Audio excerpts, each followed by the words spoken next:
Oke, baik, bismillahirrahmanirrahim. Kita akan mulai kajian metodologi dengan mengulas kaitan dengan macam metode penelitian. Secara garis besar, kita bisa membagi macam metode penelitian itu dengan 3. Yang pertama,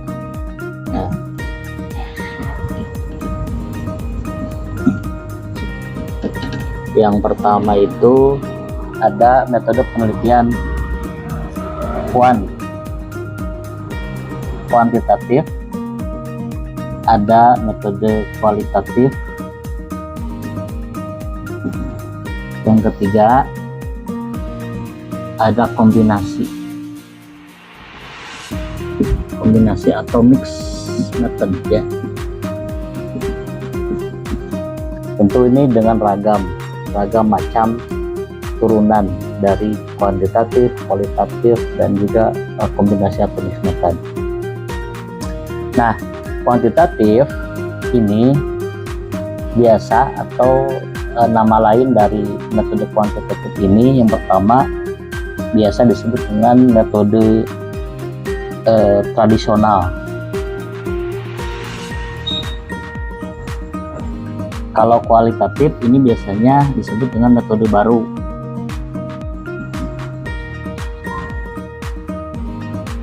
Selain tradisional, kuantitatif juga biasa disebut dengan metode positivistik. Sementara kalau kualitatif ini positivistik. Tapi kalau kuantitatif dan kualitatif ini sering disepadankan atau sering dibandingkan dengan beberapa nama yang merupakan sebuah perbandingan. Kalau misalkan kuantitatif disebut tradisional, kenapa? Karena ini sudah sejak dulu, sudah sejak lama. Jadi kalau kuantitatif ini cenderung lama, kalau ini cenderung baru. Jadi secara garis besar bahwa metode penelitian yang biasa digunakan itu setidaknya ada 3, ada kuantitatif, ada kualitatif, ada mixed method atau kombinasi. Kalau kuantitatif ini kaitan dengan angka-angka, jadi data-datanya itu berupa angka kan gitu ya, berupa angka datanya itu. Karena kan kita tahu bahwa kuantitatif itu merupakan hasil penelitian yang ujungnya itu merupakan angka-angka atau menggunakan analisis statistika begitu. Kalau kuantitatif, kalau kualitatif ini hasil penelitiannya berupa deskripsi, berupa narasi. Itu yang paling mudah kita membedakan antara kuantitatif dan kualitatif. Sementara kalau kombinasi mixed method itu menggunakan data kuantitatif, menggunakan data kualitatif. Dan ini yang sekarang sedang menghegemoni. Begitu. Hegemoni itu sering dipakai, sering diterapkan oleh para peneliti begitu. Nah, kombinasi juga nanti ada ragamnya, nanti akan kita bahas, kita ulas. Di positivistik itu fenomena atau realitas itu dipandang sebagai sesuatu yang relatif tetap, sesuatu yang konkret, dapat diklasifikasikan, dapat teramati atau terukur, yaitu positivistik. Nah, kalau positivistik, kalau positivistik itu realitas itu atau realitas fenomena dipandang sebagai sesuatu yang dinamis, holistik, utuh, interaktif, penuh makna gitu. Jadi tidak baku kalau positivistik. Nah, sekarang kita akan coba bahas macam contoh yang kuantitatif. Kalau menurut Crosswell, menurut Sugiono, kuantitatif itu hanya 2. Yang pertama metode survei,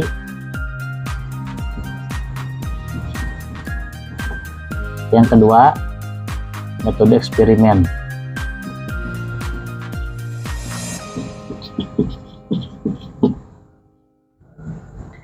Jadi menurut Crosswell, Sugiono, metode kuantitatif itu hanya 2, ragam nate. Kalau nggak survei, eksperimen. gitu. Non survei, kalau survei mah gampang. Secara sederhana, survei itu metode penelitian dengan menggunakan populasi dan sampel sebagai responden, langsung nanya ke orang-orang kan gitu. Populasi ke metode survei itu, nah, metode survei artinya metode dengan menggunakan populasi dan sampel. Yang ini kemudian disebut dengan responden. Contoh misalkan survei itu biasanya kita kan survei membuktikan. Artinya ketika misalkan kita bertanya ke populasi siswa kelas 7 itu misalkan ada 100, itu populasi itu seluruh responden, seluruh objek yang diamati. Misalkan kalau penelitian di kelas 10, berarti populasinya seluruh kelas 10. Misalkan kelas 10 teh aya 200, berarti populasi kelas 10 teh 200 gitu kan.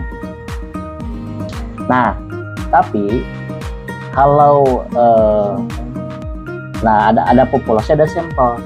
Dari 200 itu diambil sampel, misalkan 10%, atau dengan menggunakan metode Slovin dengan rumus tertentu dari 200 itu jadi 20 misalkan.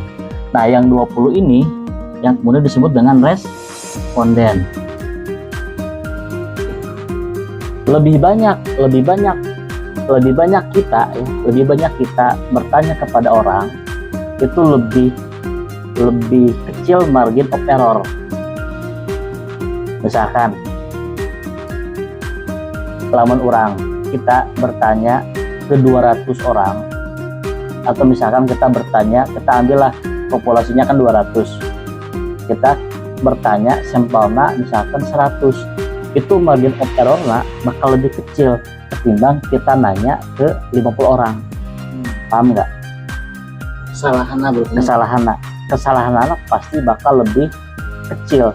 Semakin tinggi responden, semakin kecil margin of error. Semakin kecil responden, semakin besar margin of error, begitu. Nah, survei ini termasuk kuantitatif dan termasuk yang lama, menggunakan populasi dan sampel, itu survei. Tapi kalau bertanya atau menjadikan semua populasi sebagai responden, itu disebutnya naon? Sensus. Populasi sebagai semua sebagai responden, sebagai objek kan gitu, itu sensus disebutnya. Misalkan sensus penduduk ditanyakan hiji-hiji, sensus ekonomi ditanyakan hiji-hiji kan gitu. Itu saya mau sebutkan sensus. Ini survei. Jadi eksperimen mah ya eksperimen, kita melakukan penelitian hal-hal yang baru, hal-hal yang ingin ditemukan kan gitu, itu eksperimen. Uji coba kan gitu, itu eksperimen. Tapi paradigmana X sebab akibat, X Y, jika ini maka ini, apakah ini berpengaruh terhadap ini kan gitu, itu eksperimen. Pengaruh kinerja kepala sekolah X terhadap kinerja guru Y, itu eksperimen. Kita pengen tahu apa sih pengaruhnya, diuji coba kan gitu, di eksperimen, yaitu kuantitatif gitu. Jadi menurut Crosswell, kuantitatif itu dengan dua, metode survei, metode eksperimen gitu. Selain ini masuknya kualitatif gitu. Kuantitatif menurut Crosswell, Sugiono, itu ada dua, ada metode survei, ada metode eksperimen. Metode survei itu mengambil generalisasi.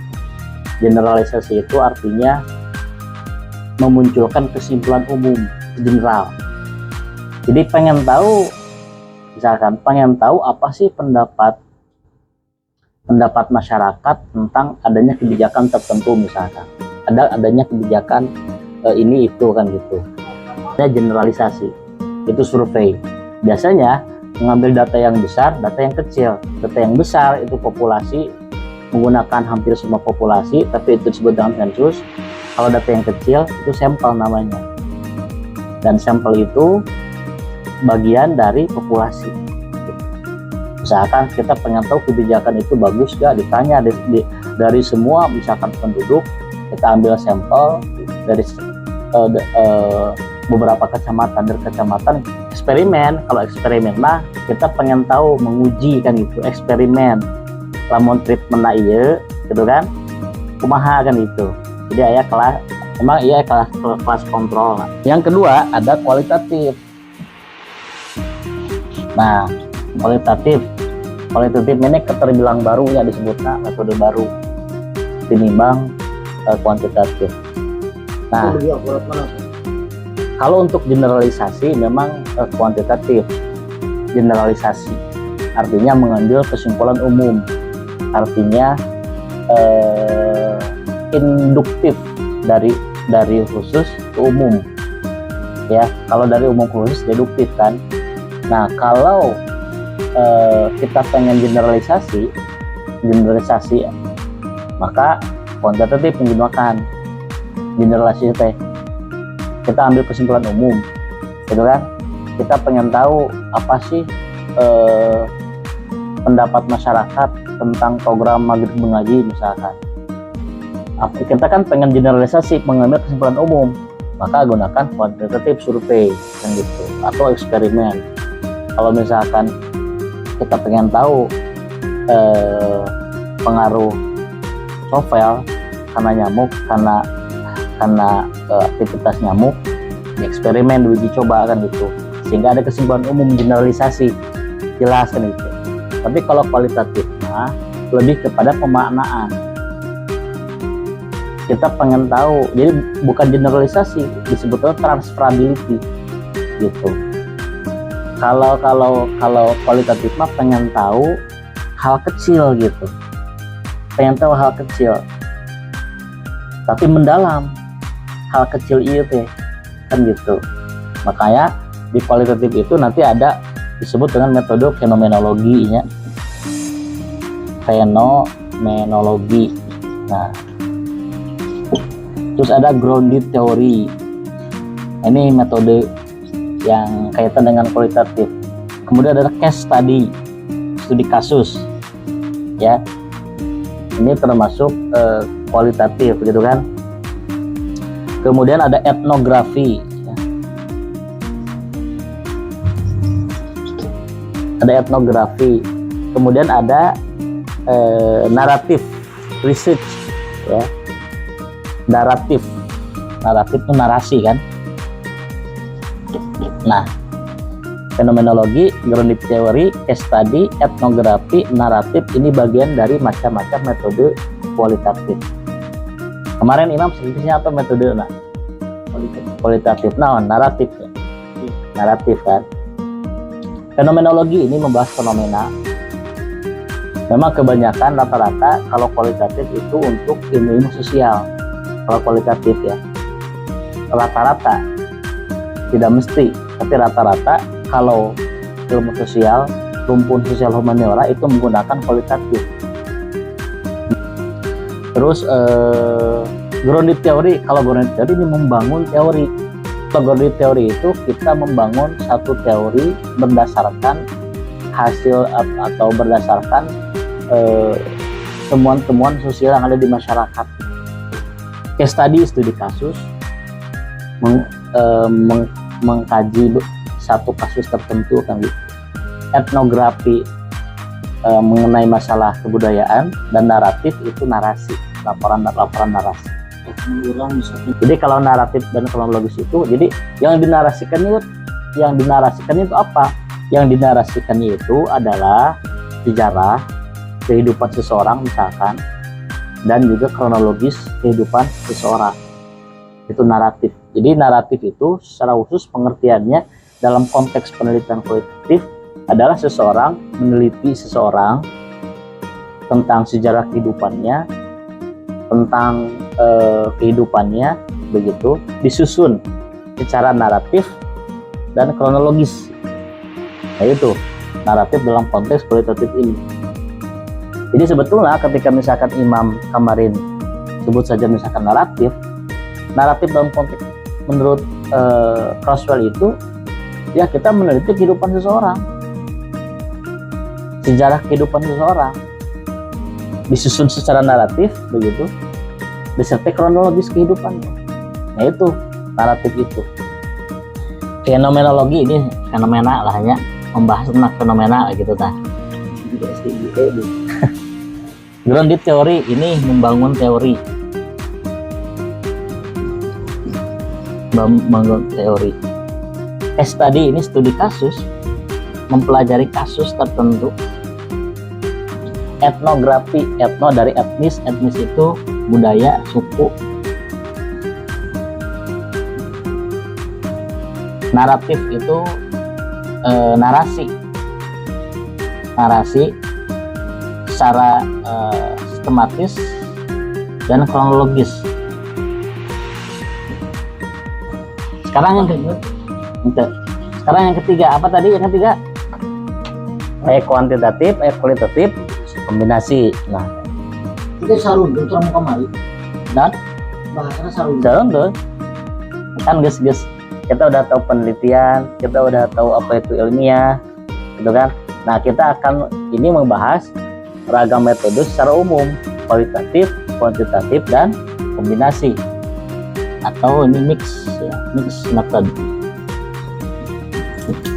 Oke. Kombinasi mix dan mix method. Kombinasi mix method itu ya perpaduan antara kualitatif dan kuantitatif. jadi bisa angka bisa narasi Ya, biasanya kalau kombinasi, kalau mix method ini rumusan masalahnya lebih banyak. Kenapa lebih banyak? Karena ada rumusan masalah kualitatif dan rumusan masalah kuantitatif. Nah, disertasi anak ya kombinasi di mix method ya. Tapi kayak ini sebagai pengetahuan dasar heula ya gitu. Nah, kombinasi mix method itu ada sequential, ada concurrent. Sequential itu berurutan, concurrent campuran. Nah ini pahami dulu saja ya, nanti penjelasan detailnya nanti next method mah hiji-hiji. Sequential itu ada dua, ada sequential explanatory, ada exploratory, explore. Ini pembuktian, ini penemuan. Itu. Concurrent sama, concurrent juga. Campuran itu ada triangulasi gitu ya. Ada dua nih. Triangulation. Ada embed ya disebutkan. Sequential embedding. Sequential embedded. Nah, itu secara garis besar ya. Jadi kita paham jenis metode penelitian. Oke. Sekarang supaya lebih memahami ya, supaya lebih memahami perbedaan dari ketiga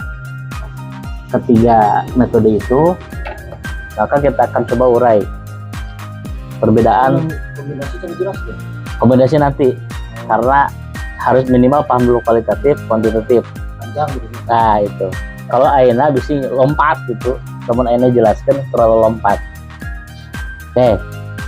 Sekarang supaya lebih memahami antara kualitatif, kuantitatif, dan mix method, kita akan coba bahas tentang tabel aksioma. Aksioma itu pandangan dasar. Perbedaan ya. Perbedaan. Satu, misalkan ini aksioma dasar. Aksioma dasar ini kuan, ini kual. Ini mix ya, mix method. Pertama, aksioma dasar atau pandangan tentang sifat realitas. Sifat realitas. Sifat realitas itu kenyataan. Pandangan kuantitatif terhadap kenyataan apa kan itu. Pandangan kualitatif terhadap kenyataan apa. Kembali supaya mudahnya. Kuantitatif terukur teramati, misalkan termometer 100 derajat Celcius panas tuh.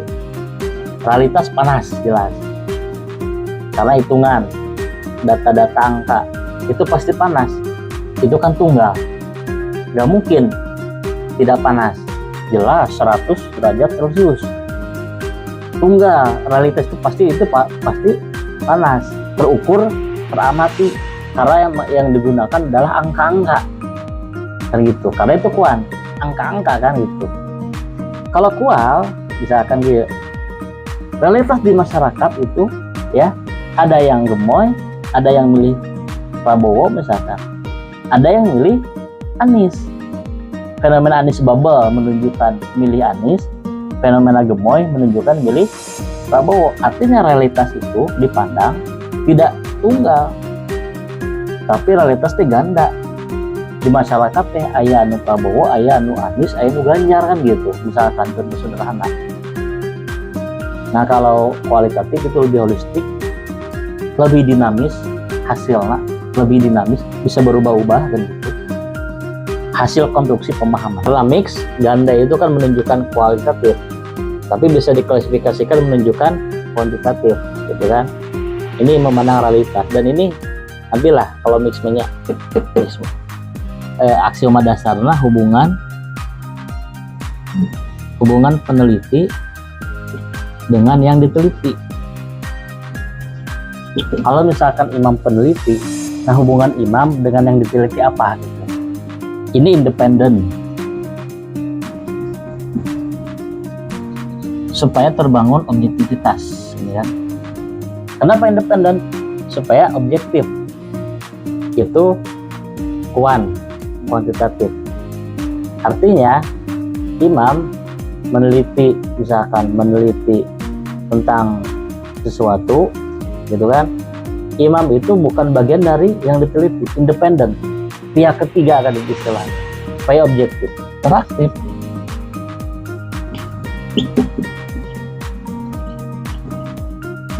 Bahkan dikatakan kalau dalam kualitatif itu peneliti sebagai instrumen. Paham tuh paradigmana? Kalau kuantitatif mah independen, imam independen, bukan bagian dari yang diteliti. Imam hanya mengamati, gitu kan? Kalau kuantitatif eksperimen saja, kita mengeksperimen tertentu, kita mah sebagai peneliti objektif, independen, bukan bagian dari yang diteliti. Tapi kalau kualitatif itu harus kita peneliti harus baur, harus masuk dengan objek yang diteliti. Tidak bisa menjadi bagian terpisah. Kalau kualitatif, imam misalkan meneliti tentang kampung naga, ya imam harus baur, imam bertanya, gitu kan? Imam memberikan pandangan, imam kemudian menjadi bagian, harus masukkan gitu. Itu kalau kualitatif. Kalau kuantitatif independen dan interaktif. Gitu. Oke, ini dari hubungan peneliti dengan yang diteliti. Yang ketiga, hubungan variabel. Kalau kuantitatif sebab akibat. Ini sebab akibat. X, Y, kausalitas ya, timbal balik atau interaktif, timbal balik interaktif. X misalkan ya, Y, Z, jadi kita, nah bisa gitu, nah bisa gitu.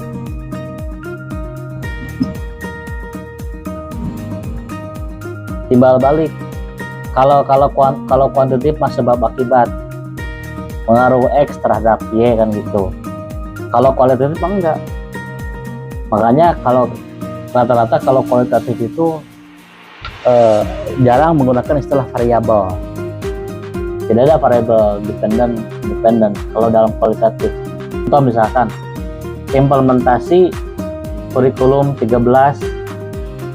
di sekolah DKT Nurul Islam. Berarti ada variabel kurikulum 2013, ada DKT. Nah, jadi bukan pengaruh iya terhadap iya kan gitu, bukan sebab akibat, tetapi saling interaktif, saling nyambung kan gitu. Makanya kalau di kuantitatif rata-rata pengaruh ini terhadap ini kan gitu. Implikasi kurikulum 13 terhadap prestasi siswa misalkan gitu. Itu biasanya sebab akibat. Kalau mixed method itu keduanya, sebab akibat dan interaktif.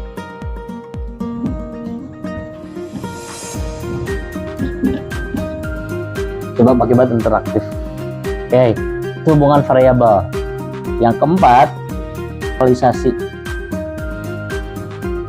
Kemungkinan generalisasi. Kalau kuantitatif memang generalisasi ini. Generalisasi itu membuat kesimpulan umum, menarik kesimpulan umum, general, begitu. Survei misalkan ya. Survei pendapat orang tentang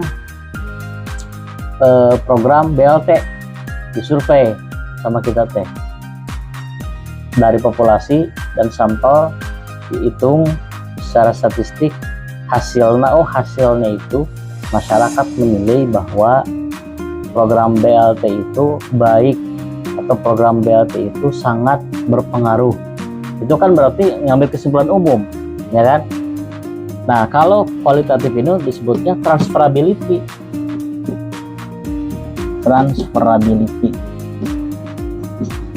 Waktu. Jadi bisa saja dalam kondisi tertentu demikian, di kondisi yang lain tidak demikian. Itu kualitatif. Kalau kuantitatif generalisasi mah sudah jelas. Kesimpulan umum berlaku untuk semua gitu kan. General, mengambil generalisasi dan transferability. Generalisasi dan transferability lah ya. Dua gitu kan. Nah, yang kelima, peranan nilai.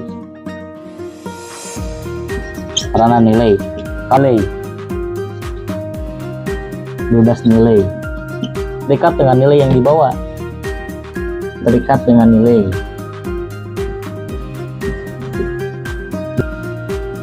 Kalau mixed method itu terikat nilai. Ada lima yang dibahas yang berkaitan dengan perbedaan antara kuan, kual, dan mix. Yang pertama, bagaimana kual, kuan, mix memandang realitas. Yang kedua, bagaimana hubungan peneliti dengan yang diteliti. Kalau kuan independen, kalau kual interaktif tidak dengan sumber data. Nah, hubungan variabel, kalau kuantitatif sebab akibat, kausalitas, pengaruh X terhadap Y misalkan gitu kan, sebab akibat aja gitu kan. Kalau kualitatif mah nggak timbal balik, saling interaktif antara satu variabel dengan variabel lain begitu. Kemungkinan kalau generalisasi, kalau kuantitatif mengambil generalisasi, mengambil kesimpulan umum begitu. Kalau kualitatif transferability, mungkin hanya dalam waktu dan konteks tertentu, yang lain bisa saja tidak akan gitu. Nah, kalau kemudian dari sisi peranan nilai, kalau kuantitatif cenderung bebas nilai, artinya karena independen, dikatakan A ya A, panas panas, dingin dingin, gemuk gemuk kan gitu. Jadi bebas nilai. Tapi kalau kualitatif terikat dengan nilai yang dibawa oleh peneliti gitu. Nah, itu 5 perbedaan mendasar antara kuantitatif, kemudian kualitatif dan mixed method. Oke, kayaknya sampai sini dulu. Nanti minggu depan dengan teman-teman yang lain supaya tidak terlalu jauh ya. Kita akan minggu depan lebih ke teknis lagi perbedaan dari sisi alat mengumpul datanya dan seterusnya.